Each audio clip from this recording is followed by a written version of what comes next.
ಪ್ರವೇಶಿಸುತ್ತಾ ಇದೆ. ಆ ಕಾರಣಕ್ಕಾಗಿ ಅಂಗದ ನನ್ನ ಪುರದ ಪ್ರವೇಶಕ್ಕಾಗಿ ಎಲ್ಲ ರಕ್ಷಣೆಗಾಗಿ ನಿಯಮಿಸಿದ್ದಾಗಿದೆ.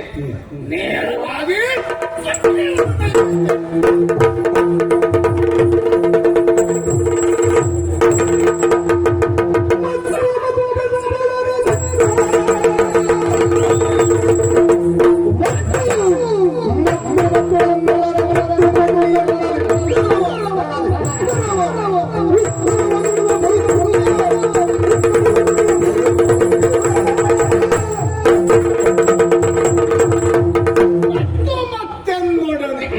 ನಿಜವಾಗಿಯೂ ನಿನಗೆ ಮತ್ತು ಅದಲ್ಲದೆ ಇದ್ದರೆ ನೀನು ಈ ರೀತಿಯಾಗಿ ಮತ್ತೆ ಮತ್ತೆ ನನ್ನೊಡನೆ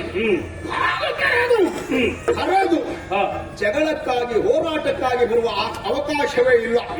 ಎಲ್ಲ ಸುಗ್ರೀವ, ನಿನಗೆ ಅರ್ಥ ಆಯಿತು. ನಿನ್ನ ತಲೆಗೆ ಅಡರಿರುವಂತಹ ಮತ್ತು ನಿನ್ನ ಹೆಂಡತಿಯ ಮತ್ತು ಎನ್ನುವುದು.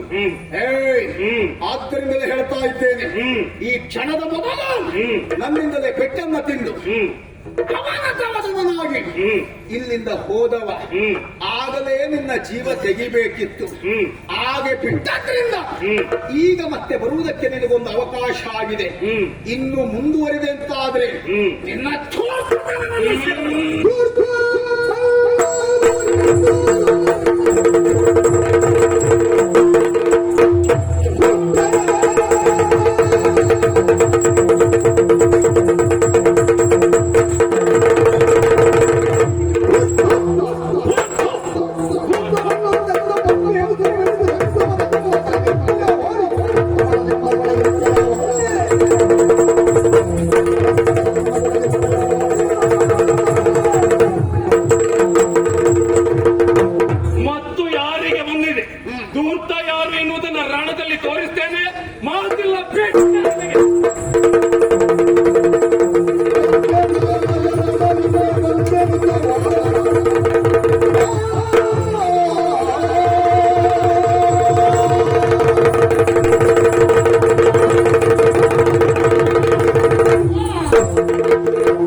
ವೇದನೆ ಸಹಿಸಲಿಕ್ಕಾಗದೇ ಇರುವಂತಹ ನೋವು ಏನಾಯಿತು, ಯಾರಿಂದಾಯಿತು, ಯಾಕೆ ಹೀಗಾಯಿತು ಎನ್ನುವುದನ್ನು ಆಲೋಚಿಸುವ ಪೂರ್ವದಲ್ಲಿಯೇ ಆಗಬಾರದೇ ಇರುವಂತಹ ಅನಾಹುತವೇ ಘಟಿಸಿದ ಹಾಗೆ ಧೂರ್ತನಾದಂತಹ ಸುಗ್ರೀವನ ಜೊತೆಯಲ್ಲಿ ಹೋರಾಟವನ್ನು ನಡೆಸುತ್ತಾ ಇರುವಾಗ ಎಲ್ಲಿಂದಲೋ ಬಂದಿರುವಂತಹ ಬಾಣವೊಂದು ನನ್ನ ಉದರವನ್ನು ಪ್ರಕಾಶಿಸುವುದಕ್ಕೆ ಮುಂದಾಗುತ್ತಾ ಇದೆಯಲ್ಲ.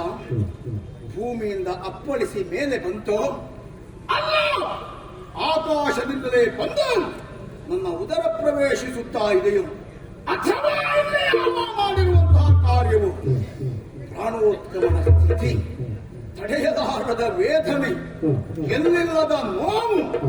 ಆ ಕಾರಣಕ್ಕಾಗಿ ನನ್ನ ಪ್ರಾಣವೇ ಹೋಗುವಂತಹ ಸ್ಥಿತಿ ಒದಗಿದರೂ ಸಹ ಮುಂದುವರಿದು ಹೋಗುತ್ತಿರುವಂತಹ ಪ್ರಾಣವನ್ನ ನನ್ನ ಹಿಡಿದು ಮುಂದೆ ಗಮಿಸದೇ ಇರುವ ಹಾಗೆ ಈ ಪ್ರಾಣವನ್ನು ನಿಯಂತ್ರಿಸಿದ್ದೇನೆ.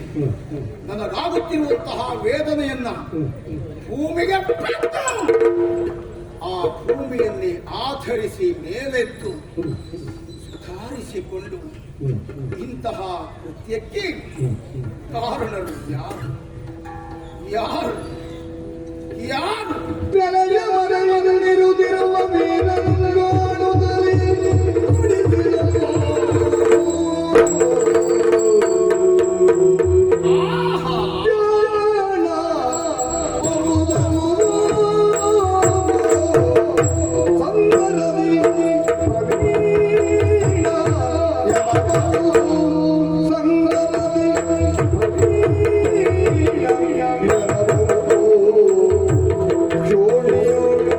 You're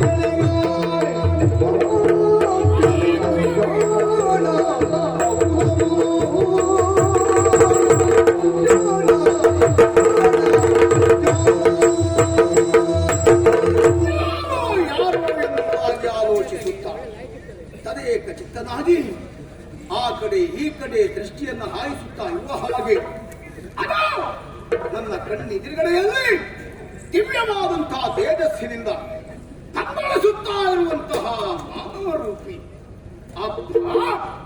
ಕಂಡಾಗಲೇ ಎಂಥವರನ್ನಾದರೂ ಆಕರ್ಷಿಸುವಂತಹ ಆಕರ್ಷಣೀಯವಾದಂತಹ ರೂಪ ಸಾದೃಶ್ಯತೆಯನ್ನು ಹೊಂದಿದವನು ಮಾತ್ರವೇ ಅಲ್ಲ, ತಾನೊಬ್ಬ ಪ್ರಭಾವಿ ಎನ್ನುವುದು ಕೇವಲ ತನ್ನ ಪ್ರಕಾಶದಿಂದಲೇ ಪ್ರಕಟಪಡಿಸುತ್ತಾ ಇರುವ ಇವನಿಂದಲೇ ಆಗಿರುವಂತಹ ಕೃತ್ಯ ಇದಾಗಿರಲೇಬೇಕು. ಅಯ್ಯ ಜಾಣನ ಹೌದು, ನಿಜವಾಗಿಯೂ ನೀನೇ ಈ ಕಾರ್ಯಕ್ಕೆ ಮುಂದಾದವ ಎನ್ನುವುದು ಸತ್ಯವೇ ಹೌದು ಅಂತಾದ್ರೆ ನೀನೊಬ್ಬ ಜಾಣ ಎನ್ನುವುದಕ್ಕೆ ಅನುಮಾನವೇ ಇಲ್ಲ. ನಿನ್ನಂತಹ ಜಾಣತನವನ್ನ ಮತ್ತೊಬ್ಬರಲ್ಲಿ ಕಾಣುವುದಕ್ಕೆ ಸಾಧ್ಯವೂ ಇಲ್ಲ. ಸಂಗ್ರಾಮದಿ ಸಂಗರದಿ ಸಾಹಸದಿ ನೀನೊಬ್ಬ ಸುಪ್ರಾಣಿಯ ಹುದೆ ಕಂಡಾಗಲೇ ಬೆರಗುಗೊಳ್ಳುವ ಹಾಗೆ, ಅಲ್ಲ ಸಾಹಸದಿಂದಲಾಗಿ ಮತ್ತೊಬ್ಬರನ್ನು ಆಕರ್ಷಣೆ ಒಳಪಡಿಸುವ ಹಾಗೆ ಕೇವಲ ನಿನ್ನ ಸಾಹಸವನ್ನ ಈ ರೀತಿಯಲ್ಲಿ ಪ್ರಕಟಪಡಿಸಿದೆಯಲ್ಲ, ಆ ಕಾರಣಕ್ಕಾಗಿ ನೀನೊಬ್ಬ ಸಾಹಸವಂತ ಜಾಣ ಎನ್ನುವುದನ್ನು ಪ್ರಾಮಾಣಿಕವಾಗಿ ಒಪ್ತಾ ಇದ್ದೇನೆ. ಇಂತಹ ಜಾಣತನವನ್ನು ಪ್ರಕಟಪಡಿಸಿದಂತಹ ನೀನು ಏನನ್ನ ಸಾಧಿಸಿದ ಹಾಗಾಗಿ ಗಂಡನಿಲ್ಲದ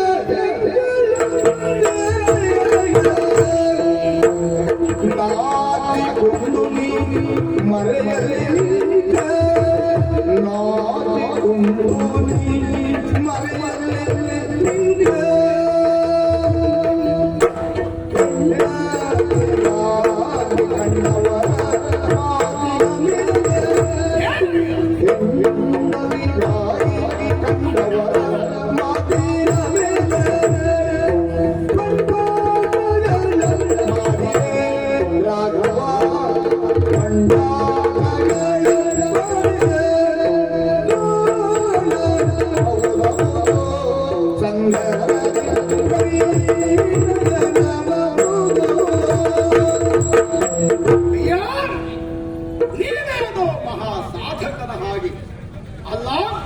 ಈ ದಿವಸದ ಈ ಘಟನೆಯಲ್ಲಿ ನಿನ್ನ ತನವನ್ನು ಪ್ರಕಟಪಡಿಸುವುದಕ್ಕೆ ಏನೋ ದೊಡ್ಡ ಸಾಹಸವನ್ನು ಪ್ರಕಟಪಡಿಸಿದ್ದೇನೆ ಎನ್ನುವ ಸಮಾಧಾನದಿಂದ ನೀನಲ್ಲಿ ನಿಂತಿರಬಹುದು.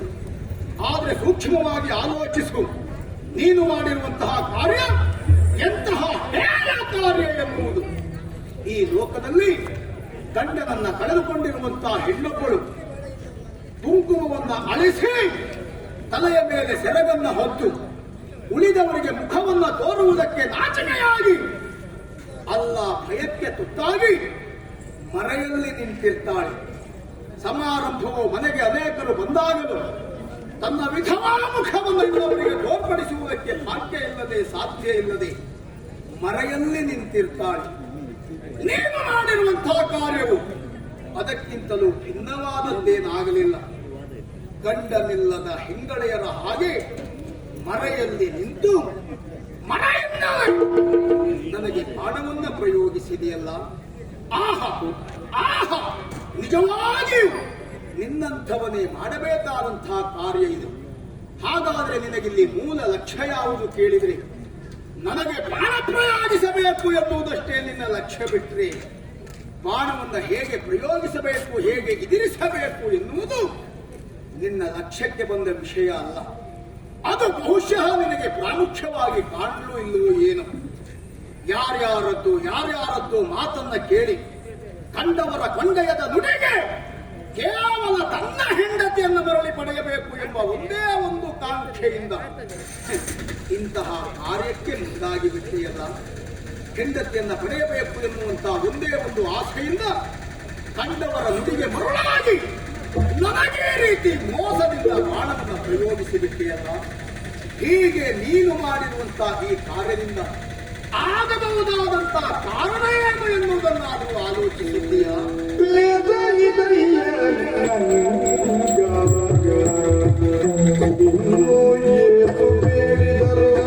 ಪ್ರಸಂಗ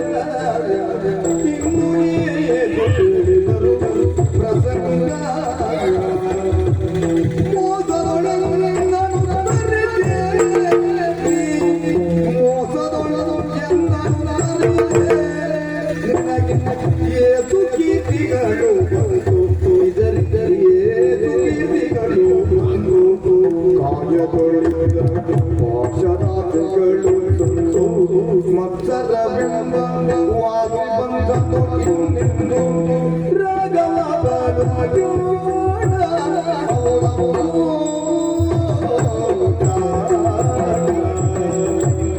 ಒಬ್ಬ ಹೇಳೆಯ ಹಾಗೆ ಮರೆಯಲ್ಲಿ ನಿಂತು ಬಾಣವನ್ನು ಪ್ರಯೋಗಿಸಿ ನನ್ನನ್ನ ಪ್ರಾಣಾತ್ಮನ ಪರಿಸ್ಥಿತಿಗೆ ಈಡಾಗುವ ಹಾಗೆ ಮಾಡಿದೆಯಲ್ಲ. ಇಲ್ಲಿ ನಿನ್ನ ಮುಖ್ಯ ಉದ್ದೇಶ ಏನು ಎನ್ನುವುದು ಬೇಕು. ಲೇಸಾಯಿತಯ್ಯ ನಿನ್ನ ಸಂಘ. ಯಾವಾಗಲೂ ಜೊತೆಯಲ್ಲಿ ಇರುವವರು, ಸ್ನೇಹಿತ ವರ್ಗದವರು, ನಮ್ಮನ್ನು ಅವಸರಿಸಿ ಬರುವವರು, ಅವರವರ ಮನಸ್ಥಿತಿಗೆ ತಕ್ಕ ಹಾಗೆ ವ್ಯವಹರಿಸುವ ಕೀಳಮಟ್ಟದ ಬುದ್ಧಿಯನ್ನ ನೀನಿವತ್ತು ಪ್ರಯೋಗಿಸಿದೆ ಎನ್ನುವುದಕ್ಕೆ ಅನುಮಾನವೇ ಇಲ್ಲ. ಅಲ್ಲದೆ ಇದ್ರೆ ವಾನರನಾದಂತಹ ವಾಲಿಯನ್ನ ಈ ರೀತಿಯಾಗಿ ಮರೆಯಲ್ಲೇ ನಿಂತು ಬಾಣ ಪ್ರಯೋಗಿಸಬೇಕಾದ ಅನಿವಾರ್ಯತೆ ಏನುಂಟು ನಿನಗೆ?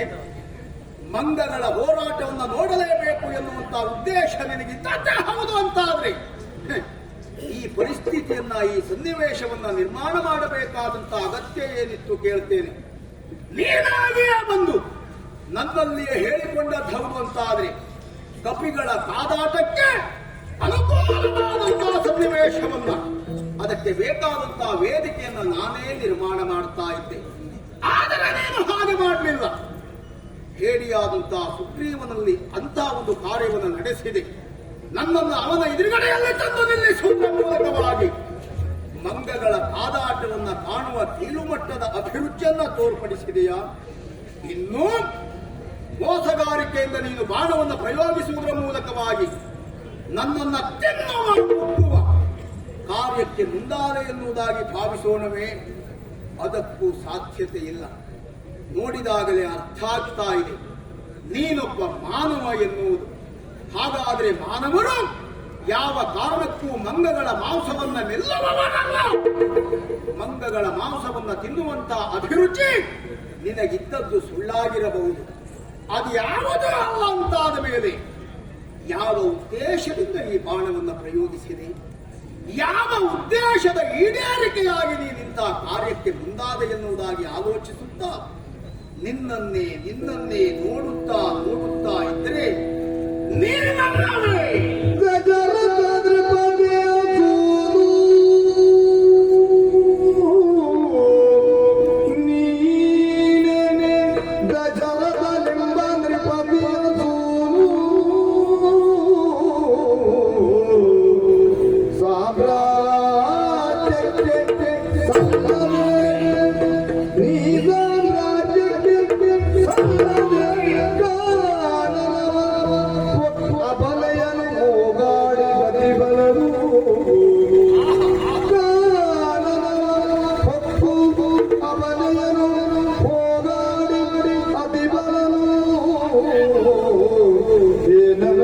ಬಗೆಗೆ ಸಗಲದ ಮಾನವಿದು ಫಲ ಮಾನವೀ ಪರಿಪೂರು ಎಂದೆನು ಬೇಡು ನೀನೆ ದಶರಥ ಎಂಬ ನೃಪತಿಯ ಸೋನು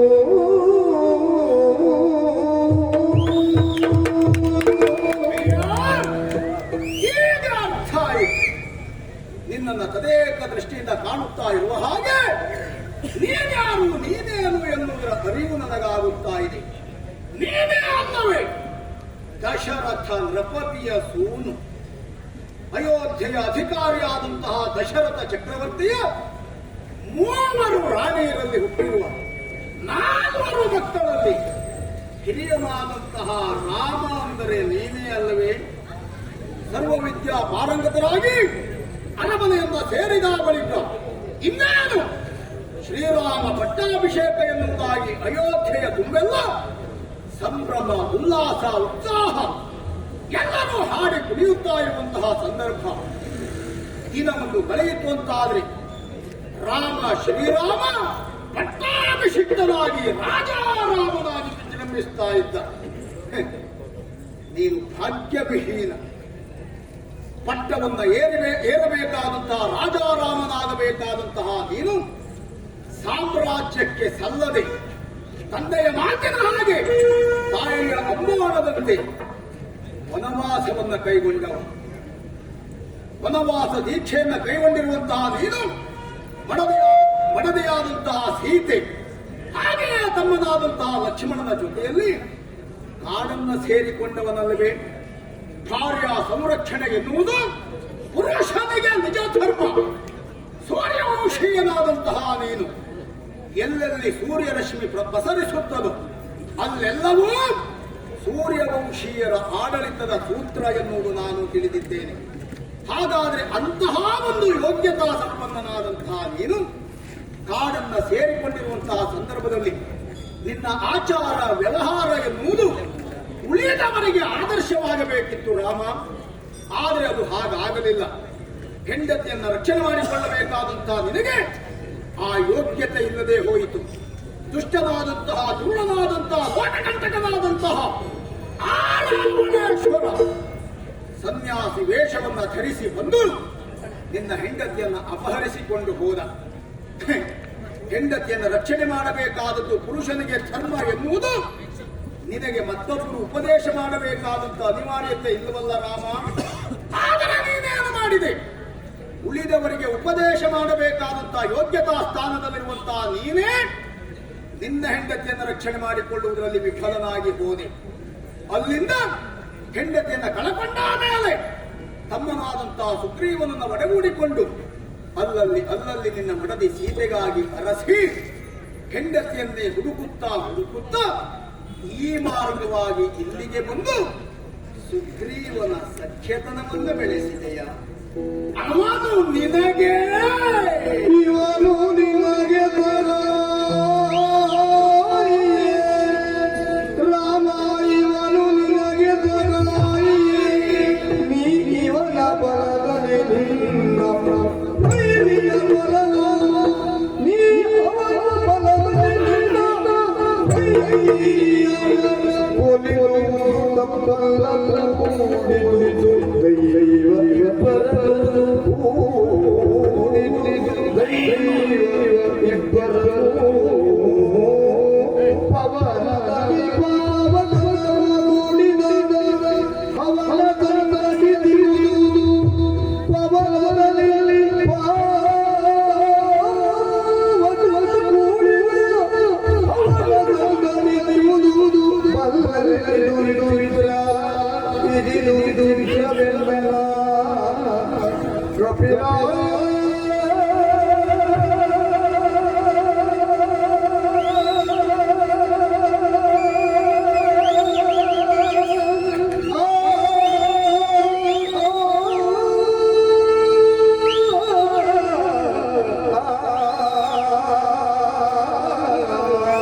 ಹೆಂಡತಿಯನ್ನು ಕಳೆದುಕೊಂಡಿರುವಂತಹ ನಿನಗೆ ಹೆಂಡತಿಯನ್ನ ಸೇರಬೇಕಾದ, ಹೆಂಡತಿಯನ್ನು ಬಿಡಿಸಿ ತರಬೇಕಾದಂತಹ ಹೊಣೆಗಾರಿಕೆ ತಪ್ಪಲ್ಲ. ಅಲ್ಲಿಯೇ ಇದ್ದು ಹೆಂಡತಿಯನ್ನು ರಕ್ಷಣೆ ಮಾಡಿಕೊಳ್ಳಲಿಕ್ಕಾಗದೇ ಇದ್ದಾಗ ಕಳೆದುಕೊಂಡಿರುವಂತಹ ಹೆಂಡತಿಯನ್ನು ಮತ್ತೆ ಹುಡುಕಬೇಕು ಎನ್ನುವ ಕಾಂಕ್ಷೆ ಅಪರಾಧವೂ ಅಲ್ಲ. ಆದರೆ ಆಲೋಚಿಸು, ಇಂತಹ ಕಾರ್ಯದಲ್ಲಿ ಯಾರನ್ನ ನಂಬಬೇಕು, ಯಾರ ಸಹಾಯವನ್ನು ಪಡೆಯಬೇಕು, ಯಾರ ಸಖ್ಯತನವನ್ನು ನಾವು ಬಳಸಿಕೊಳ್ಳಬೇಕು ಎನ್ನುವುದು ಹೋಗಿ ರಣಹಾನಿಯಾದಂತಹ ಈ ಸುಗ್ರೀವನ ಸಹಾಯವನ್ನ ಯಾಚಿಸಿ ನೀನು ಬಂದಿಯಲ್ಲ. ಇವನು ನಿನಗೆ ಸಹಾಯಿ. ಅವನಿಂದ ಯಾವ ಸಹಾಯವನ್ನು ಪಡೆಯುವುದಕ್ಕೆ ಸಾಧ್ಯ? ಅಥವಾ ಅವನ ಸಾಹಸದ ಮೇಲೆ ಭರವಸೆಯನ್ನು ಇರಿಸಿರುವಂತಹ ನಿನಗೆ ನಿನ್ನ ಹೆಂಡತಿಯನ್ನು ಬಿಡಿಸಿ ತರುವಲ್ಲಿ ಯಾವ ಸಾಫಲ್ಯತೆಯನ್ನು ಅನುಭವಿಸುವುದಕ್ಕೆ ಸಾಧ್ಯ? ಆಲೋಚನೆ ಮಾಡುವ. ತನ್ನ ಹೆಂಡತಿಯನ್ನೇ ಕಾಪಿಟ್ಟುಕೊಳ್ಳಲಾಗದ, ತನ್ನವರಿಗೆ ನ್ಯಾಯವನ್ನ ಕೊಡಲಾಗದ, ತನ್ನವರನ್ನ ಹಿತದೃಷ್ಟಿಯಿಂದ ನೋಡಿಕೊಳ್ಳಲಾಗದ ಇದ್ದವ ಇನ್ನೊಬ್ಬರಿಗೆ ಯಾವ ನ್ಯಾಯವನ್ನ ಕೊಟ್ಟಾನು, ಯಾವ ಹಿತವನ್ನ ಕೊಟ್ಟಾನು, ತನ್ನ ಬಲದಲ್ಲೇ ಯಾರಿಗೆ ರಕ್ಷಣೆಯನ್ನು ಕೊಟ್ಟಾನು? ಇವನ ಸಹಾಯವನ್ನು ನೀನು ಪಡೆದದ್ದು ಹಾಗಾಯಿತು. ನಿಜವಾಗಿಯೂ ಅಂತ ಒಬ್ಬ ಹೇಳಿಯ ಸಖ್ಯತನವನ್ನು ನೀನು ಬಳಸಿತ್ತು ಅಂತ ಹೇಳಿದ್ರೆ ಇದಕ್ಕಿಂತಲೂ ನಗೆಪಾಟ ಭಯವಾಗುವುದು ಮತ್ತೆ ಬೇರೆ ಏನುಂಟು? ನಿಜವಾಗಿಯೂ ಕಳೆದುಕೊಂಡಿರುವಂತಹ ನಿನ್ನ ಹೆಂಡತಿ ಸೀತೆಯನ್ನ ಬಿಡಿಸಿಕೊಳ್ಳಲೇಬೇಕು ಎನ್ನುವಂತಹ ಆಂಕ್ಷೆಯೇ ನಿನಗಿದ್ದದ್ದು ಹೌದು ಅಂತಾದ್ರೆ ಅಲ್ಲ, ನೇರವಾಗಿ ನನ್ನಲ್ಲಿಗೆ ಬರಬೇಕಿತ್ತು. ಮಡದಿಯಾದಂತಹ ಸೀತೆಯನ್ನು ಬಿಡಿಸಿಕೊಳ್ಳುವಲ್ಲಿ ನನ್ನ ಸಹಾಯವನ್ನು ನೀನು ಯಾಚಿಸಬೇಕಿತ್ತು. ನಾನೇ ಲಂಕೆಯವರೆಗೆ ಹೋಗಬೇಕಾದ ಅನಿವಾರ್ಯತೆ ಇರಲಿಲ್ಲ ರಾಮ. ನನ್ನ ಬಾಲವನ್ನ ಲಂಕೆಗೆ ಕಳುಹಿಸ್ತಾ ಇದ್ದೆ, ಅಲ್ಲ ನನ್ನ ಬಾಲನನ್ನ ಲಂಕೆಗೆ ಕಳುಹಿಸ್ತಾ ಇದ್ದೆ. ಬಲಿಷ್ಠವಾದಂತಹ ನನ್ನ ಬಾಲವನ್ನ ಲಂಕಾ ಸಾಮ್ರಾಜ್ಯಕ್ಕೆ ಕಳುಹಿಸುವುದರ ಮೂಲಕವಾಗಿ ಸಂಪೂರ್ಣ ಲಂಕೆಯನ್ನೇ ಬಾಲದಲ್ಲಿ ಸುತ್ತಿ ನಿನ್ನ ಕಾಲಬುಡದಲ್ಲಿ ತಂದಿರಿಸ್ತಾ ಇದ್ದೆ. ರಾಮ, ಲಂಕೆಯನ್ನ ಬಾಲದಿಂದ ಕಟ್ಟಿ ಎಳೆತಂದಿದ್ದೇನೆ. ಎಲ್ಲಿ ಕಾಲ ನಿನ್ನ ಹೆಂಡತಿ ಸೀತೆ ಹುಡುಕು ಎನ್ನುವುದಾಗಿ ನಾನೇ ಹೇಳ್ತಾ ಇದ್ದೆ. ಅದಲ್ಲದೆ ಇದ್ರೆ ಸಮರ್ಥನಾದಂತಹ ನನ್ನ ಮಗ ಅಂಗದನನ್ನ ಕಳುಹಿಸಿ ನಿನ್ನ ಮಡದಿಯಾದಂತಹ ಸೀತೆಯನ್ನು ನಾನು ಇಲ್ಲಿಗೆ ಕರೆತರ್ತಾ ಇದ್ದೆ. ಅಂತಹ ಪರಾಕ್ರಮ, ಅಂತಹ ಬಲಾಢ್ಯತೆ, ಅಂತಹ ಯೋಗ್ಯತಾ ಸಂಪನ್ನತೆ ಇರುವ ವಾದಿಯನ್ನ ಹೊರತುಪಡಿಸಿ ಒಬ್ಬ ಹೇಡಿಯಾದ ತನ್ನವರನ್ನ ತಾನು ರಕ್ಷಿಸಿಕೊಳ್ಳಲಿಕ್ಕಾಗದೇ ಇರುವ ಈ ಸುಗ್ರೀವನನ್ನ ಸೇರಿಕೊಂಡೆಯಲ್ಲ. ಇದು ಯಾಕೆ ಹೀಗಾಯಿತು? ಯಾಕೆ ನೀನಿಂತಹ ಕಾರ್ಯವನ್ನು ಮಾಡಿದೆ? ನಿಜವಾಗಿಯೂ ಆ ದೇವರೇ ನಿಮ್ಮಿಬ್ಬರನ್ನ ಒಟ್ಟುಗೂಡಿಸಿದ್ದಾನೆ ಎನ್ನುವುದಕ್ಕೆ ಅನುಮಾನವೇ ಇಲ್ಲ.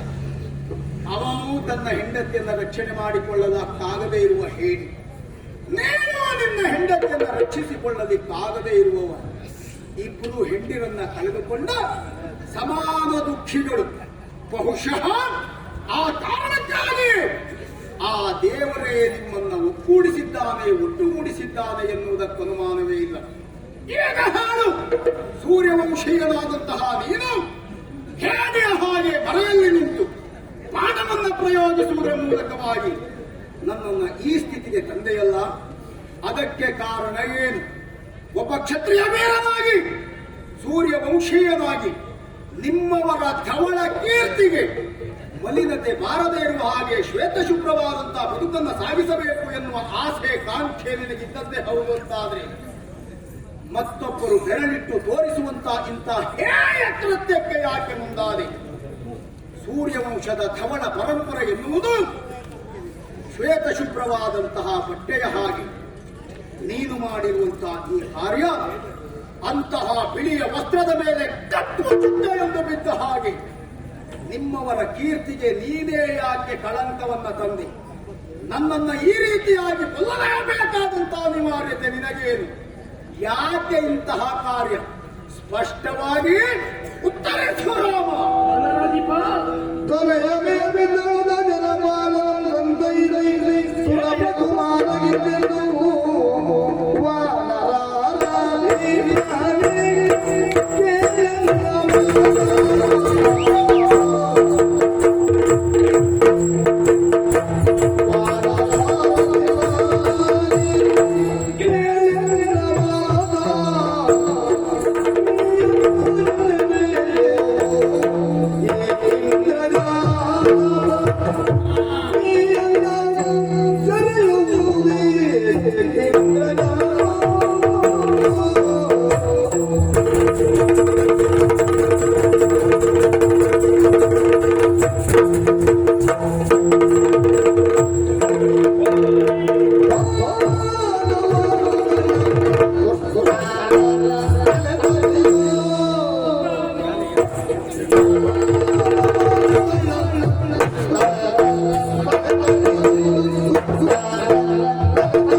ಕೆಲವಷ್ಟು ಮಾತುಗಳಿಂದ ನನ್ನನ್ನು ನಿಂದಿಸುವುದಕ್ಕೆ ಮುಂದಾದೆ. ಕೇಳುತ್ತಲೇ ನಿಂತ ಯಾಕೆ ಗೊತ್ತುಂಟ? ಪ್ರಾಣೋತ್ಕ್ರಮಣ ಸ್ಥಿತಿಯಲ್ಲಿದ್ದಂತ ನೀನು ಆ ವೇದನೆಯನ್ನು ಸಹಿಸಿಕೊಳ್ಳುವುದಕ್ಕಾಗದೆ ಇಂಥ ಕಾರ್ಯವನ್ನು ಮಾಡಿದವರು ಇವರೆನ್ನುವ ಕಾರಣಕ್ಕಾಗಿ ನಿಂದಿಸಿದೆ. ಕೇವಲ ಕಿಷ್ಕಿಂದೆ ವ್ಯಾಪ್ತಿಗೆ ಒಳಪಟ್ಟ ವಾನರರಿಗೆ ಅಧಿಪತಿಯಾಗಿ ವಾನರಾಧಿಪನಾಗಿ ನಾನಾಡುವ ಮಾತನ್ನ ಕೇಳಬೇಡ. ಲೋಕಾಧ್ಯಕ್ಷರಾದಂತ ದೇವೇಂದ್ರನ ಮಗನಾದ ಇಂದ್ರಜಾತವಾಣಿಯಾಗಿ ನಾನಾಡುವ ಮಾತನ್ನ ಕೇಳು. ನೀನಂದ ಹಾಗೆ ಸೂರ್ಯವಂಶದವರು ಆರ್ತರಿಗೆ ಅನಾಥರಿಗೆ ರಕ್ಷಣೆಯನ್ನು ಕೊಟ್ಟವರು ಹೌದು.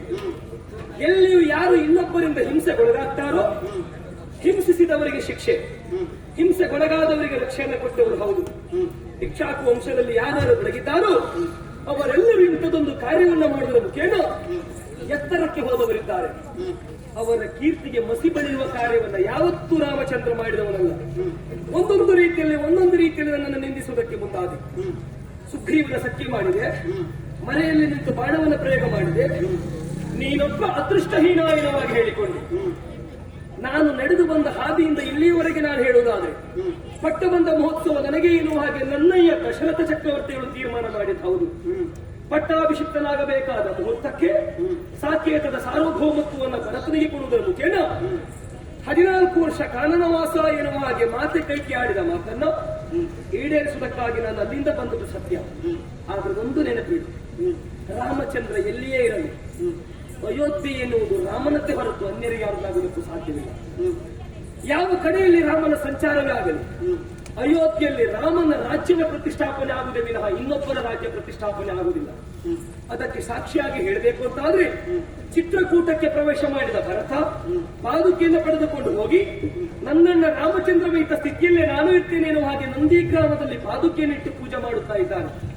ಆವಾಗಲೇ ಅವನೊಂದು ಮಾತನಾಡಿ ಬಂದಿದ್ದೇನೆ. ಅಯೋಧ್ಯೆಯ ಪ್ರತಿನಿಧಿಯಾಗಿ ನಂದಿ ಗ್ರಾಮದಲ್ಲಿ ನೀನಿತ್ತು ನಾಡನ್ನ ಸಂರಕ್ಷಣೆ ಮಾಡಿದ್ರೆ ಅದೇ ಸೂರ್ಯವಂಶಸ್ಥನಾಗಿ ಅಯೋಧ್ಯೆಯ ಪ್ರತಿನಿಧಿಯಾಗಿ ಕಾಡಿನಲ್ಲಿರುವವರ ಕಷ್ಟವನ್ನು ದೂರ ಮಾಡಿ ಇಷ್ಟಾರ್ಥವನ್ನು ಈಡೇರಿಸುವುದಕ್ಕೆ ಕಾಡಿನ ಸಂಪೂರ್ಣ ಅಧಿಕಾರವನ್ನು ನನಗೆ ಬಿಟ್ಟು ಬಿಡು ಎನ್ನುವ ಹಾಗೆ ಭರತನಿಗೆ ನಾ ಕೊಟ್ಟು ಬಂದ ಮಾತು. ಹಾಗೆಯೇ ಬರುತ್ತಾ ಮಡದಿಯನ್ನು ಕಳೆದುಕೊಳ್ಳಬೇಕಾದ ಪ್ರಮೇಯ ಎದುರಾದರೂ ಸತ್ಯ. ಹಾಗಂತ ರಾವಣೇಶ್ವರನ ಮೋಸಕ್ಕೊಳಗಾಗಿ ನಾ ಮಡದಿಯನ್ನು ಕಳೆದುಕೊಂಡೆ. ಮಡದಿಯನ್ನ ಕಳೆದುಕೊಂಡ ನಾನು ಮಡದಿಯನ್ನ ಬಿಡಿಸುವುದಕ್ಕೋಸ್ಕರ ಸುಗ್ರೀವನ ಸತ್ಯ ಮಾಡಿದೆ ಎನ್ನುವ ಹಾಗೆ ನೀ ಆಕ್ಷೇಪ ಮಾಡಬೇಡ.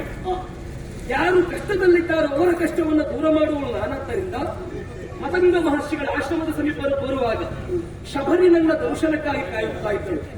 ಶಬರಿ ಆಡಿದಳು ಕಿಷ್ಕಿಂಧೆಯಲ್ಲಿ ಸುಗ್ರೀವನೊಬ್ಬ ಧರ್ಮಾತ್ಮ ಎನ್ನುವ ಹಾಗೆ ಕಬಂಧನಿಗೆ ಮೋಕ್ಷವನ್ನು ಕೊಟ್ಟವನು ನಾವು. ಕಬಂಧನಾಡಿದ ಸುಗ್ರೀವನೊಬ್ಬ ಶರಣಶ್ರೇಷ್ಠ ನಿನ್ನ ಪರೋಣವನ್ನು ಸುಗ್ರೀವ ಕಾಯುತ್ತಾ ಇದ್ದಾನೆ, ಅವನಿಗೆ ನಿನ್ನ ರಕ್ಷಣೆ ಬೇಕಿರುವ ಹಾಗೆ.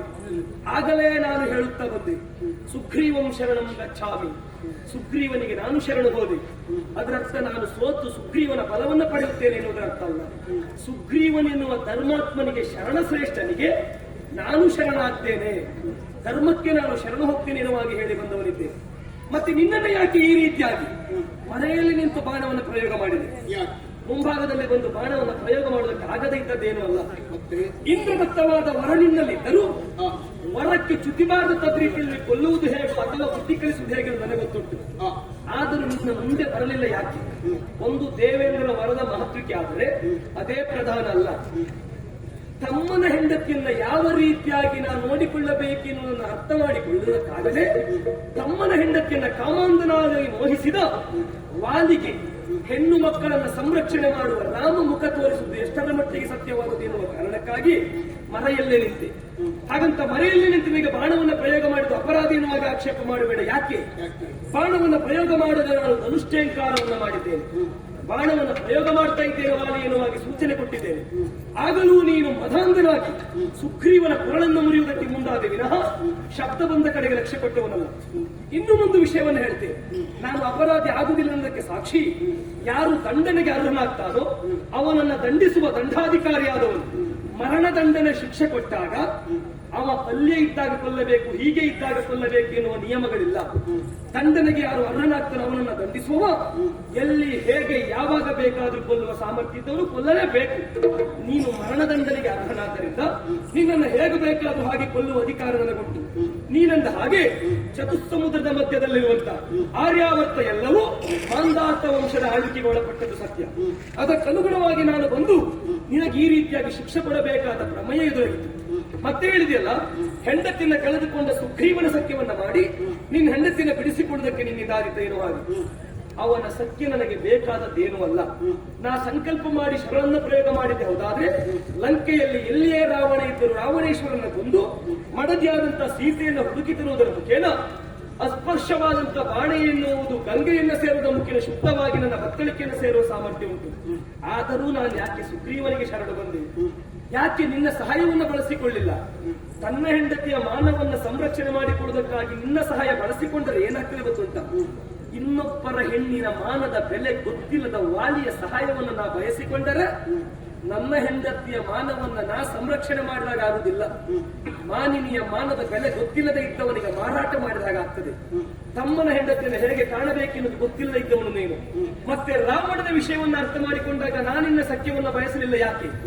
ರಾವಣನಿಗೂ ನಿನಗಾದ ತುಲ್ಯಾರಿ ಮಿತ್ರತ್ವ. ನೀನೊಬ್ಬ ರಾವಣನಿಗೆ ಸಹಾಯಕನಾಗಿ ನಿಲ್ಲುತ್ತೀ ಎಂಬಕ್ಕೆ ಸಾಕ್ಷಿ ಗೊತ್ತುಂಟ. ದೇವಾನು ದೇವತೆಗಳು ರಾವಣನ ಆಳ್ವಿಕೆಗೆ ಒಳಪಟ್ಟವರು. ರಾವಣನಿಂದ ದೇವಲೋಕ ತಲ್ಲಣಗೊಂಡಿದೆ. ಅದೇ ದೇವೇಂದ್ರನ ಮಗಳಾದಂತ ನೀನು ರಾವಣನಿಗೆ ಸತ್ಯ ಮಾಡಿದಾಗ ದೇವಲೋಕವನ್ನು ಸ್ವತಂತ್ರವಾಗಿ ಬಿಡುವುದಕ್ಕೆ ಹೇಳಬೇಕಾಗಿತ್ತು. ಆದರೂ ನೀ ಹೇಳಲಿಲ್ಲ. ಯಾಕೆ? ದೇವಲೋಕ ಅಪ್ಪನ ಲೋಕ ನಿನಗೆ ಬೇಕಾದದ್ದಲ್ಲ, ಮಿತ್ರನಾದ ರಾವಣನಿಗೆ ಮುಕ್ತಿ ಎನ್ನುವ ಹಾಗೆ ಅವನಿಗೆ ಬೆಂಬಲವನ್ನು ಕೊಟ್ಟೆ. ಆಗಿರುವಾಗ ನಿನ್ನ ಸಹಾಯ ನನಗೆ ಬೇಕೇನು? ಬೇಡವೇ ಬೇಡ. ಮತ್ತೆ ಹೇಳಿದಿಲ್ಲ ಅವನಿಂದ ಏನಾದಿತ್ತು ಎನ್ನುವ ಹಾಗೆ. ಅವನಿಂದ ಏನಾದಿತ್ತು ಎನ್ನುವುದು ಮುಖ್ಯ ಅಲ್ಲ. ಕೊನೆಗೆ ಹೇಳಿದ ಹಾಗೆ ಸಮಾನ ಮನಸ್ಕರು ನಾವು ಹೌದು. ನಮ್ಮಿಬ್ಬರ ಕಷ್ಟವನ್ನು ನಾವಿಬ್ಬರು ಅರ್ಥ ಮಾಡಿಕೊಂಡ ಪರಿಣಾಮವಾಗಿ ನಿನ್ನನ್ನು ಬಳಸಿಕೊಳ್ಳಬೇಕಾದ ಪ್ರಮೇಯ ನನಗೆ ಬಂದು ಒದಗಿತ್ತು. ಈಗಲೂ ನಿನಗೆ ಹೇಳ್ತೇನೆ, ಮಂದಗಳ ಕಾದಾಟ ಕಾಣುವುದೇ ರಾಮನ ಉದ್ದೇಶ ಆಗಲಿಲ್ಲ. ನಿನ್ನನ್ನ ಕೊಲ್ಲುವುದು ರಾಮನ ಉದ್ದೇಶ ಆಗಲಿಲ್ಲ. ಸುಗ್ರೀವಗೆ ನಾನು ಮಾತನ್ನು ಕೊಟ್ಟೆ. ವಾಲಿಯನ್ನ ಕೊಲ್ಲುವುದರ ಮುಖೇನ ನಿನ್ನ ಹೆಂಡತಿಯಾದ ರುಮೆಯನ್ನ ತಂದು ಒಪ್ಪಿಸ್ತೇನೆ ಎನ್ನುವುದರ ಅರ್ಥ ವಾಲಿಯಾದ ನಿನ್ನನ್ನ ಕೊಲ್ತೇನೆ ಎನ್ನುವಾಗೆ ಅಲ್ಲ. ತಮ್ಮನ ಹೆಂಡತಿಯನ್ನು ಇಟ್ಟುಕೊಂಡಂತ ದುಷ್ಟವಾಲಿಯ ಸ್ವಭಾವವನ್ನು ಕೊಂದು ಸೌಮ್ಯವಾಲಿಗೆ ಬದುಕುವುದಕ್ಕೆ ಅವಕಾಶ ಮಾಡಿಕೊಟ್ಟು ನೀವಿಬ್ಬರು ಒಂದಾಗುವ ಹಾಗೆ ಮಾಡಿ ನಿನ್ನ ಹೆಂಡತಿಯನ್ನು ಬಿಡಿಸಿಕೊಂಡು ತರ್ತೇನೆ ಎನ್ನುವಾಗಿ ನಾನಾಡಿದಂತ ಮಾತು. ಈಗಲೂ ನಿನಗೆ ಹೇಳುವುದಿಷ್ಟೇ, ಇದುವರೆಗೆ ನೀ ಮಾಡಿದ್ದೆಲ್ಲವೂ ಅಕ್ಷಮ್ಯ ಅಪರಾಧವಾಗಿದೆ. ಎಲ್ಲಿಯವರೆಗೆ ಕೇಳು. ಸುಗ್ರೀವ ಯಾವ ತಪ್ಪು ಮಾಡಿದ್ದಾನೆ ಎನ್ನುವ ಹಾಗೆ ನೀನು ಅವನನ್ನ ವಿಮರ್ಶೆ ಮಾಡಲಿಲ್ಲ, ಅವನನ್ನ ಪ್ರಶ್ನೆ ಮಾಡುವುದಕ್ಕೂ ಹೋಗಲಿಲ್ಲ. ಅವನ ಪರವಾಗಿ ವಾದಿಸುವುದಕ್ಕೆ ಬಂದವರೆಲ್ಲರನ್ನ ಸೆರೆಮನೆಯಲ್ಲಿ ನೀನಿಟ್ಟಂತೆ. ಸತ್ಯ ಧರ್ಮ ಯಾವುದೆನ್ನುವ ಹಾಗೆ ತೋಲನೆ ಮಾಡದೆ ಪರೀಕ್ಷೆ ಮಾಡದೆ ನೀನು ಅವನಿಗೆ ಶಿಕ್ಷೆ ಕೊಟ್ಟ ಪರಿಣಾಮ ನೀನು ದಂಡನೆಗೆ ಅರ್ಹನಾದವನೆಂದು ನಾನು ಅರ್ಥ ಮಾಡಿಕೊಂಡೆ. ಸುಗ್ರೀವ ತಪ್ಪು ಮಾಡಿದನೆನ್ನುವ ಹಾಗೆ ಆಕ್ಷೇಪ ಮಾಡಬೇಡ. ಅಣ್ಣನಾದವನು ಸತ್ತ ಬಳಿಕ ಅಣ್ಣನನ್ನ ಸತ್ತ ಅಣ್ಣನ ಹೆಂಡತಿಯಾದವಳು ವಿಧವೆಯಾಗಿ ತಾನು ಸಂಕಟ ಪಡಬೇಕಾದ ಅನಿವಾರ್ಯ ಸಂದರ್ಭ ಬಂದಾಗ ಅವಳಿಗೆ ರಕ್ಷಣೆ ಕೊಡುವುದಕ್ಕಾಗಿ ಅಣ್ಣನ ಹೆಂಡತಿಯನ್ನ ಮೈಥುನನಾದವನು ಮದುವೆಯಾಗಬಹುದೆನ್ನುವಾಗಿ ಶಾಸ್ತ್ರವೇ ಉಲ್ಲೇಖಿಸಿದೆ. ಹಾಗಿರುವಾಗ ಸುಗ್ರೀವ ಮಾಡಿದ ತಪ್ಪಲ್ಲ. ಎಲ್ಲಿಯಾದ್ರೂ ತಮ್ಮ ಸತ್ತನಂತಾದ್ರೆ ತಮ್ಮನ ಹೆಂಡತಿಯನ್ನ ಅಣ್ಣನಾದವನು ಮಗಳಾಗಿಯೂ ಸೊಸೆಯಾಗಿ ಕಾಣಬೇಕಾಗಿತ್ತು. ತಮ್ಮನನ್ನ ಹೆಂಡತಿಯಿಂದ ದೂರ ಮಾಡಿದ ನೀನು ತಮ್ಮನ ಹೆಂಡತಿಯನ್ನು ಸೊಸೆಯಾಗಿ ಕಂಡರೆ ನಾನಿನ್ನ ಆಕ್ಷೇಪ ಮಾಡಲಿಲ್ಲವಾಗಿತ್ತು. ನೀ ಮಾಡಿದ್ದೇನು ಗೊತ್ತಿಲ್ಲ.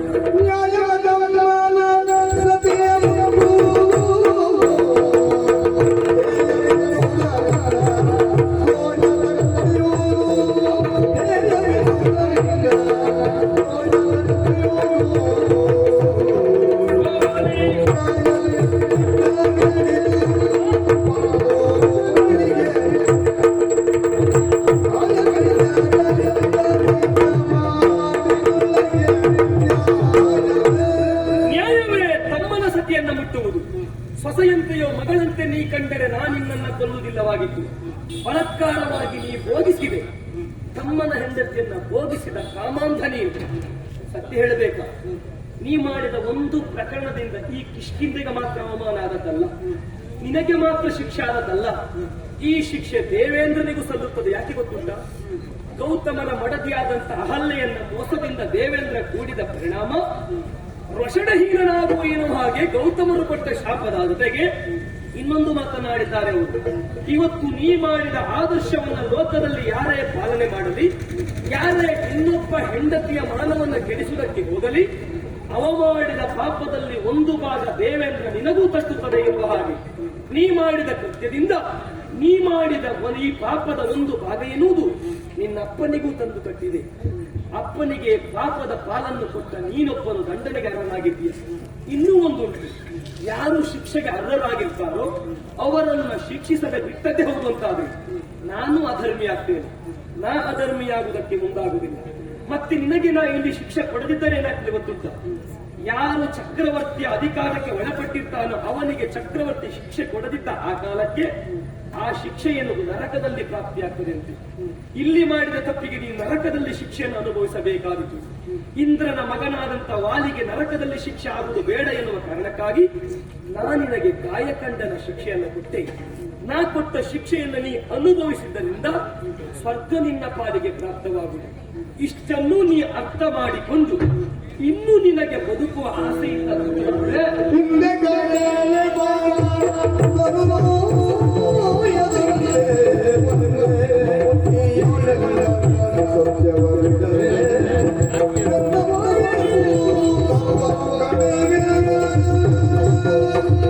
ಇಷ್ಟೆಲ್ಲವನ್ನು ನೀ ಅರ್ಥ ಮಾಡಿಕೊಂಡು ಮೊದಲಿನ ವಾಲಿ ಸುಗ್ರೀವರ ಹಾಗೆ ನೀ ಬದುಕುವುದೇ ಹೌದಾದ್ರೆ ತಮ್ಮನ ಹೆಂಡತಿಯಾದ ರುಮೆಯನ್ನ ನೀ ಕೊಟ್ಟು ಅನ್ಯೋನ್ಯವಾಗಿ ನೀವು ಒಂದೇ ಮನೆಯಲ್ಲಿ ಬದುಕುವ ಮನಸ್ಸಿದ್ದತೆ ಹೋದಂತಾದ್ರೆ ಹೇಳಿದೆಯಲ್ಲ, ಆ ಮಹಾ ರಾಮಶರವ ವಾಮಸರದಿ ಬಿಡಿದ ಯಾರು ಹೇಳಿದ್ದು?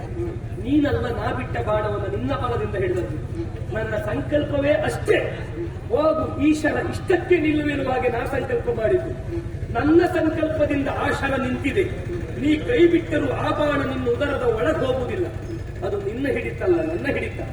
ಬದುಕುವ ಆಸೆ ನಿನಗಿದ್ದದೆ ಹೌದಾದ್ರೆ ತಮ್ಮನನ್ನ ಕೂಡು, ತಮ್ಮನ ಹೆಂಡತಿಯನ್ನು ಕೊಟ್ಟು ಅನ್ಯೋನ್ಯವಾಗಿ ಬದುಕುವುದೇ ಹೌದಾದ್ರೆ ನಾ ಬಿಟ್ಟ ಬಾಣ ಎಳ್ಳಿ ನಿಂತು ನೋವಾಗದ ಇದ್ದ ಹಾಗೆ ಹಿಂದಕ್ಕೆ ಕರೆದು ಬತ್ತಳಿಕೆಗೆ ಸೇರಿಸಿಕೊಳ್ತೇನೆ.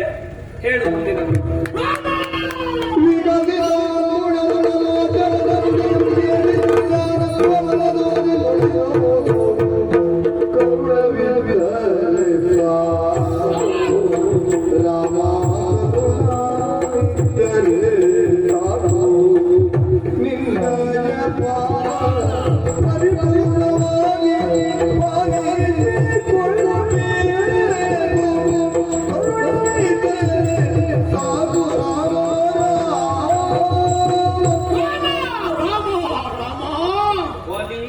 ಅಕ್ಷಮ್ಯ ಅಪರಾಧವಾಯಿತು ರಾಮ.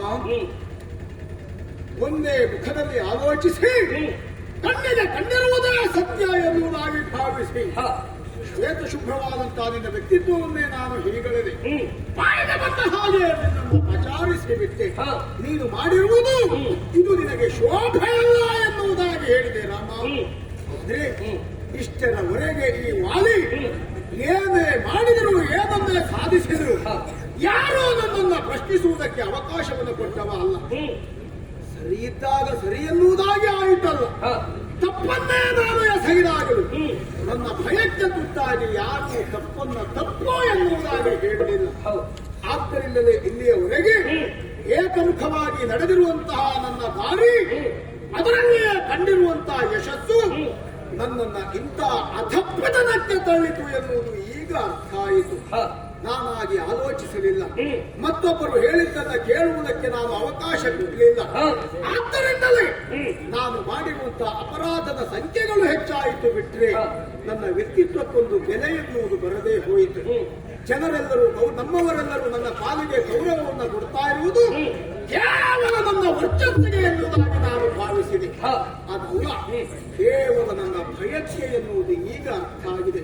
ರಾಮ, ವಾಮಹಸ್ತದಲ್ಲಿ ನಾನಾಗಿಯೇ ನೀ ಪ್ರಯೋಗಿಸಿದಂತಹ ಬಾಣವನ್ನು ತಡೆ ಹಿಡಿದಿದ್ದೇನೆ ಎನ್ನುವ ಅಹಂಕಾರಕ್ಕೆ ನಾನು ಒಳಗಾಗಿದ್ದೆ ಎನ್ನುವುದು ಅದರ ಸ್ಪಷ್ಟೀಕರಣವನ್ನ ನೀನು ಕೊಟ್ಟ ಮೇಲೆ ಅರ್ಥ ಆಯಿತು.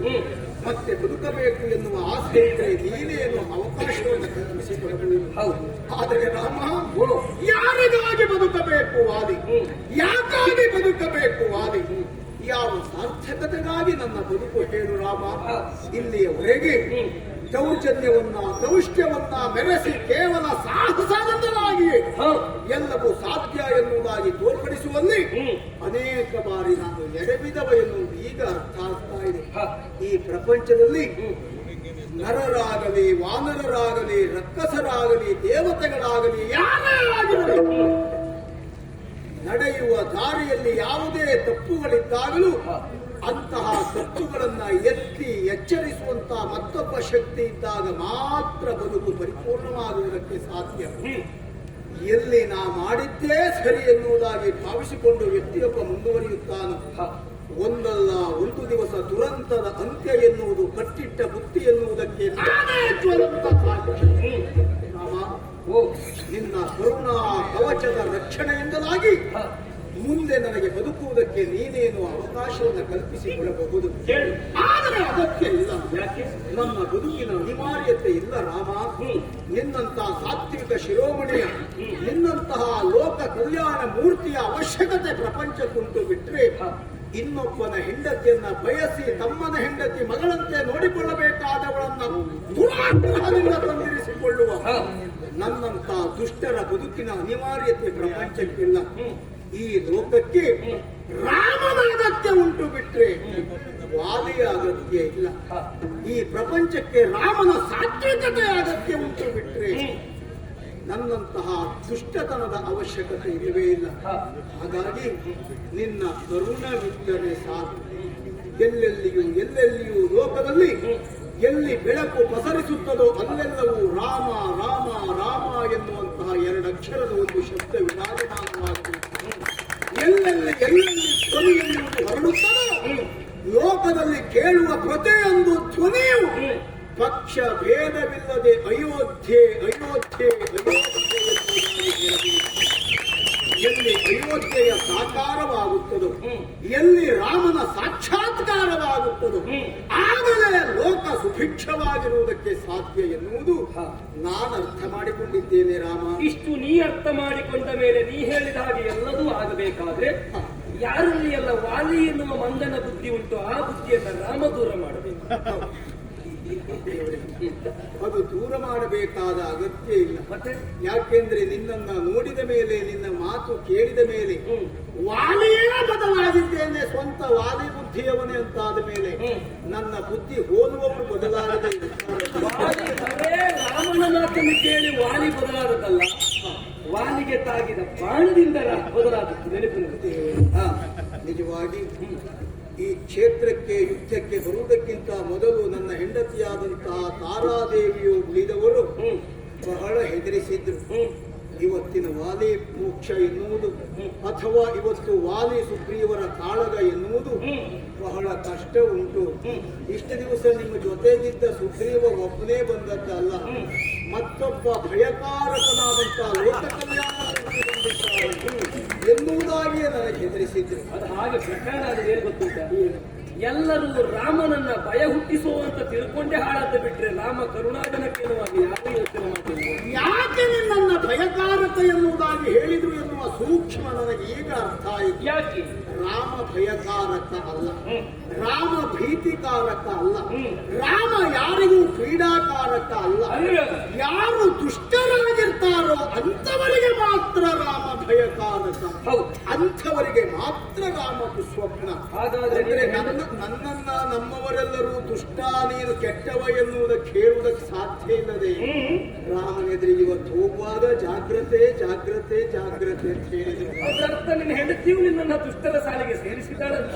ದೌಷ್ಟ್ಯತನವನ್ನ ಗುರುತಿಸದೇ ಇದ್ರೆ ಅವಳು ಆ ರೀತಿಯಾಗಿ ಆಡುವುದಕ್ಕೆ ಸಾಧ್ಯವೇ? ರಾಮ ಹೇಳಿದ್ರೆ ನೀವು ಬಿಡುವುದಿಲ್ಲ, ಇದು ಸರಿಗಾಗ್ತದೆ. ಖಂಡಿತ ಆ ಕಾರಣಕ್ಕಾಗಿ ಬಾಯಿ ಮುಚ್ಚಿ ಕುಳಿತಿತ್ತು. ಆದ್ರೆ ಈಗ ನಾನು ಬದುಕಬೇಕು, ನನ್ನ ಬದುಕಿನ ಅನಿವಾರ್ಯತೆ ಉಂಟು ಎನ್ನುವುದಾಗಿ ನಾನು ಭಾವಿಸುವುದಿಲ್ಲ. ನಮ್ಮ ವೇದನೆ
ಶಕ್ತಿ ರೂಪನೇ ಶೇಷ ಜನನೇ ರಾಮ ಶಕ್ತಿ ರೂಪನೇ ಶೇಷ ಜನನೇ ಸದ್ಗತಿಯ ಗುರು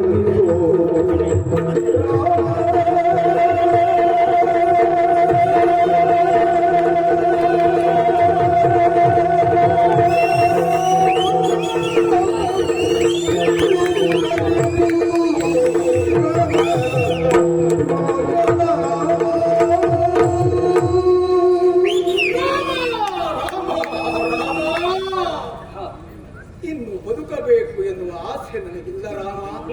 ನಿನ್ನದ್ದಾದಂತಹ ದಿವ್ಯ ತೇಜೋಪುಂಜವಾದ ವ್ಯಕ್ತಿತ್ವವನ್ನು ಕಂಡೆ, ಪರಮ ಪವಿತ್ರವಾದಂತಹ ನಿನ್ನ ಪಾದಯುಗ್ಮಗಳನ್ನ ಕಂಡೆ, ದಿವ್ಯವಾದಂತಹ ನಿನ್ನ ತೇಜೋ ಮೂರ್ತಿಯನ್ನ ಕಂಡೆ. ಇಷ್ಟನ್ನೆಲ್ಲ ಕಂಡ ಮೇಲೆ ಇನ್ನು ಈ ಪ್ರಪಂಚದಲ್ಲಿ ನಾನು ಬದುಕಬೇಕು ಎನ್ನುವ ಆಸೆ ಖಂಡಿತ ನಾನು ಬಯಸುವುದಿಲ್ಲ. ಆದರೆ ನನ್ನ ವೇದನೆಯನ್ನು ಅರ್ಥ ಮಾಡಿಕೊ. ಪ್ರಯೋಗಿಸಿರುವಂತಹ ಬಾಣದ ತೀಕ್ಷ್ಣತೆ ಎನ್ನುವುದು ನನ್ನನ್ನ ಕ್ಷಣ ಕ್ಷಣಕ್ಕೆ ಹಿಂಸೆಗೊಳಪಡಿಸುತ್ತಾ ಇದೆಯೋ ರಾಮ.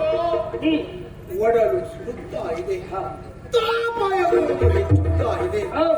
ಆಗುತ್ತಿರುವಂತಹ ಉರಿಯನ್ನ ತಡೆದುಕೊಳ್ಳುವ ಅಥವಾ ಅದನ್ನ ನಿಯಂತ್ರಿಸುವ ಶಕ್ತಿ ಸಾಮರ್ಥ್ಯ ಎನ್ನುವುದು ನಮ್ಮ ಪಾಲಿಗೆ ಇಲ್ಲವಾಗಿದೆ ರಾಮ. ಹಾಗಾಗಿ ಆದಷ್ಟು ಬೇಗ ನನ್ನ ಪಾಲಿಗೊಂದು ಮೋಕ್ಷವನ್ನ ಕರುಣಿಸುವ, ನನ್ನ ಬದುಕನ್ನ ಇಲ್ಲಿಯೇ ಅಂತ್ಯಗೊಳಿಸಿಬಿಡು ಭಗವಂತ. ವಾಲಿ, ಈಗ ನಿನ್ನ ತಪ್ಪಿನ ಅರಿವು ನಿನಗಾಯಿತು. ನಾ ಬಯಸಿದ್ದೇನೆ ಸಕಲ ವಿದ್ಯೆಯನ್ನ ಧರಿಸಿದ ವಾಲಿ. ವಾಲಿ ಗ್ರಹಣ ಎನ್ನುವಂತ ಸಂಸ್ಕಾರವು, ಒಂದು ಬಳಗ ಎನ್ನುವ ಸಂಸ್ಕಾರವು, ನಾನು ನನ್ನ ಊರು ಎನ್ನುವಂತ ಸಂಸ್ಕಾರವು, ಎಲ್ಲವನ್ನ ಧರಿಸಿದ ನೀನೊಬ್ಬ ವಾಲಿ ಸಕಲ ವಿದ್ಯಾಧರನಾದವನೆನ್ನುವಾಗಿ ಭಾವಿಸಿದ. ಇವಾಗ ನಾನೊಂದು ಆಸೆ ಪಟ್ಟವನಿದ್ದೇನೆ. ನನ್ನ ಬಾಣ ತಾಗಿದ ಮೇಲೆ ಅರ್ಥ ಮಾಡಿಕೊಂಡ ಈ ವಾಲಿ ಹಳೆ ವಿದ್ಯೆಯನ್ನು ಧರಿಸಿದ ವಿದ್ಯಾಧರನಲ್ಲ, ಹೊಸ ವಿದ್ಯಾಧರ ಎನ್ನುವಾಗ ಯೋಚನೆ ಮಾಡಿ ವಾಲಿಯದೊಂದು ಸುಗ್ರೀವನೊಂದಿಗೆ ಆಗಬೇಕೆನ್ನುವಾಗ ಯೋಚನೆ ಮಾಡಿದ್ರೆ ಈ ಬಂಧನವನ್ನು ಕಡಿದುಕೊಳ್ಳುವ ಪ್ರಯತ್ನವನ್ನು ನೀನು ಮಾಡ್ತಾ ಇದ್ದೀಯ. ನನಗೂ ಅರ್ಥ ಆಗಿದೆ ದೇವರೇ. ಇಲ್ಲಿಯವರೆಗೆ ಹಳೆಯ ವಿದ್ಯೆಗಳನ್ನ ಧರಿಸಿದ ಆ ವಾಲಿ ನಿನ್ನ ಮಾತಿನಂತೆ ವಿದ್ಯಾಧರನೇ ಆಗಿ ವಿಜೃಂಭಿಸಿದ್ದೆ. ಯಾವಾಗ ವಿಶ್ವನಾಥನೆಲ್ಲ ಬರುವುದಕ್ಕೆ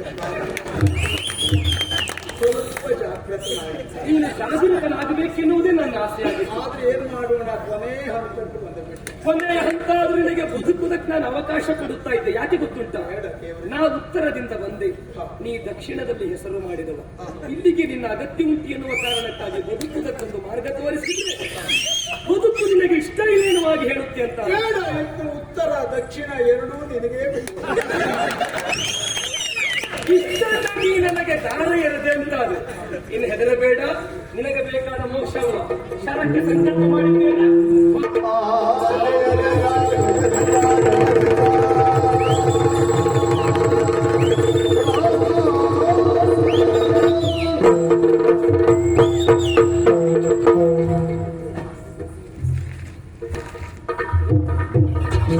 ವಾಲಿಯನ್ನು ವಧಿಸಿದ ಹಾಗಾಯಿತು. ಇದು ವಾಲಿ ಮೋಕ್ಷ ಎನ್ನುವಾಗಿ ಲೋಕ ಕೊಂಡಾಡುವುದರ ಜೊತೆಗೆ ಸುಗ್ರೀವನಿಗೆ ಕಿಷ್ಕಿಂಧೆಯ ಆಧಿಪತ್ಯವನ್ನು ಕೊಡುವುದರ ಮುಖೇನ ಅಂಗದನಿಗೆ ಯುವರಾಜನ ಪಟ್ಟವನ್ನು ಕೊಟ್ಟು ಸೀತಾನ್ವೇಷಣೆಗೆ ವಾನರ ಸೇನೆಯನ್ನು ಬಳಸಿಕೊಂಡು ಸೀತಾನ್ವೇಷಣೆಗೆ ಅಭಿಮುಖವಾಗಿ ಮುಂದೆ